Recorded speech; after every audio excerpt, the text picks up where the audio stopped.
we are now at on the sixth of seven last words of Jesus Christ. So, ito po yun. Ayan, it is finished. So, sabi po sa John 19 verse 30, so when Jesus had received the sour wine, he said, "It is finished." And bowing his head, he gave up his spirit. So, ano nga ba ang ibig sabihin ng it is finished? Literally po, sa Greek word, ang pinakasinabi is tetelestai. Meaning, noong panahon nila sa Bible times, ginagamit ito, yung context po ng word na tetelestai or it is finished ay ginagamit sa business. For example, kapag may utang ka, tapos nabayaran mo na, like previously installment siya, tapos nabayaran mo na, itatatakan yung resibo mo or yung document mo ng business na tetelestai. Meaning, it is finished or paid in full. Tapos, yung ginagamit din yung word na tetelestai or it is finished kapag doon sa korte, sa court, kapag ang isang kriminal ay nabayaran niya na ng buo yung parusa sa kanyang kasalanan. So next is sa military, ginagamit din siya, sinisigaw siya ng mga army kapag na mission accomplished na.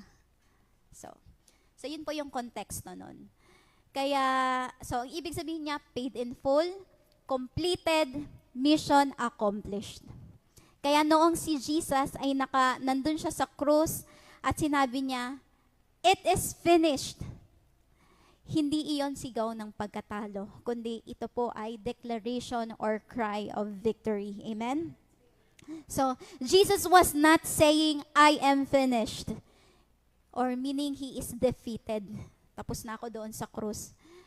He was declaring, "The work is finished." This is victory. So, ano nga po ba yung tinapos ng Panginoong Jesus? Una, the payment for sin. Sabi po, Jesus fully paid the price for our sins. Meaning, no more sacrifices needed. Mababasa po natin sa Colossians 2 verse 14, "Pinawalang bisa ang lahat ng naisulat sa alituntunin laban sa atin, pati ang mga pananagutang kaugnay nito. Pinawi niya ang lahat ng ito nang ipako siya sa krus." Meaning, Jesus paid the price for our sin. Amen? So, ang ating salvation po, we do not earn it. Jesus already paid for it for us.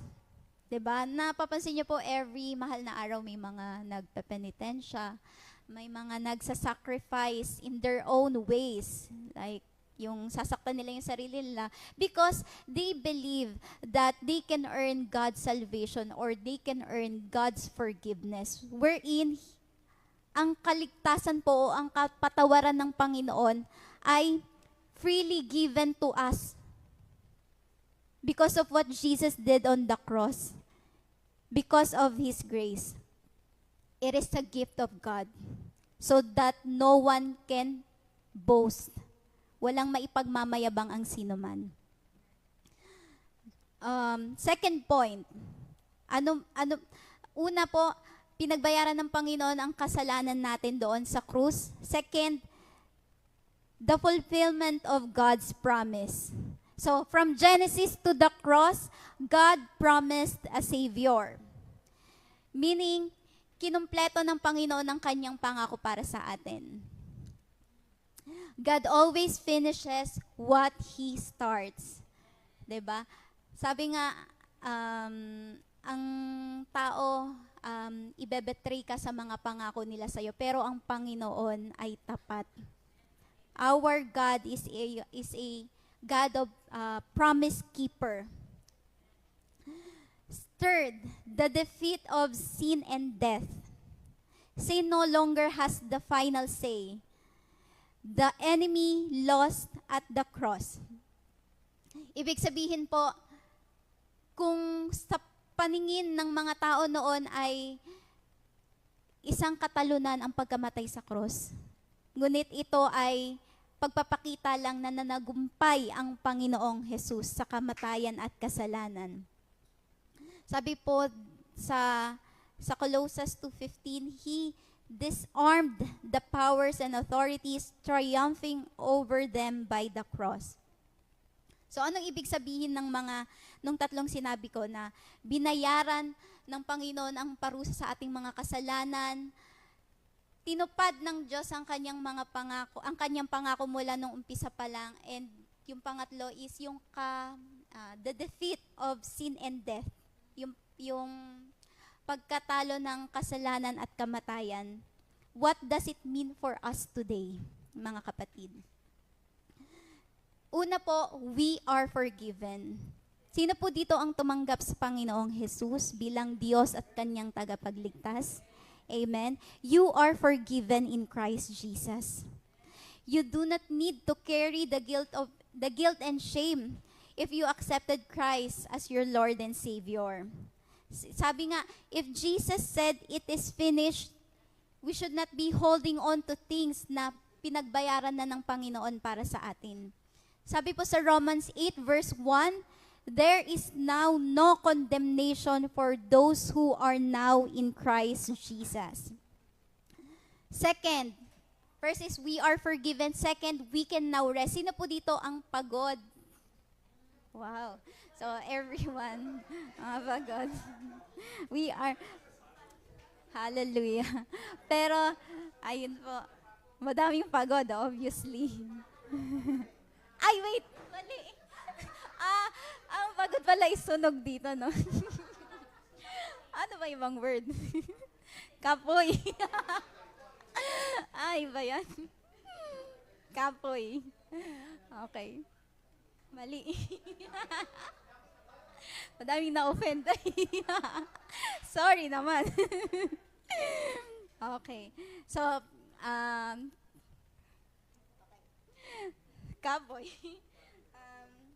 Nawala.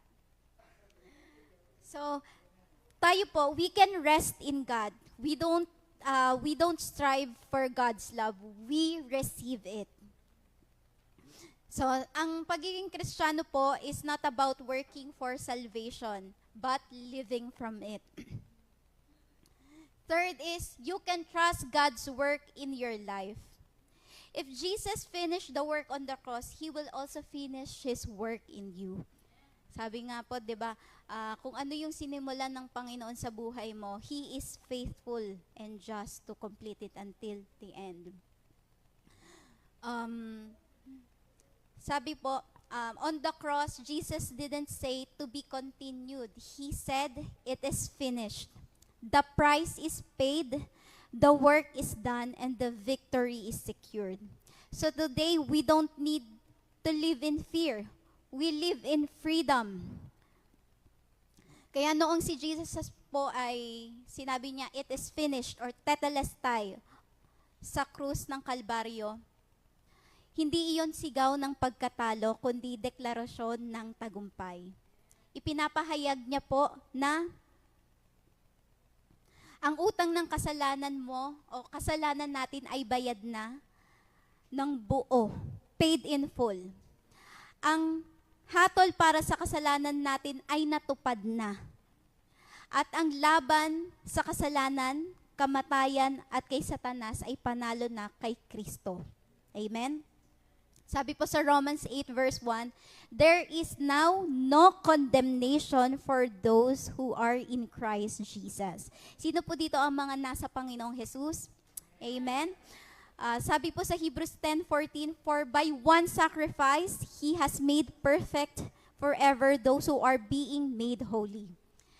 Ang ginawa po ng Panginoong Jesus doon sa krus ng Kalbaryo, the work of salvation, ang tagumpay, the work of victory, ang reconciliation o yung pakikipag-ayos ng relasyon ng tao sa Panginoon, and a new life is fully ours. So, ladies and gentlemen, it is finished. Glory to God po.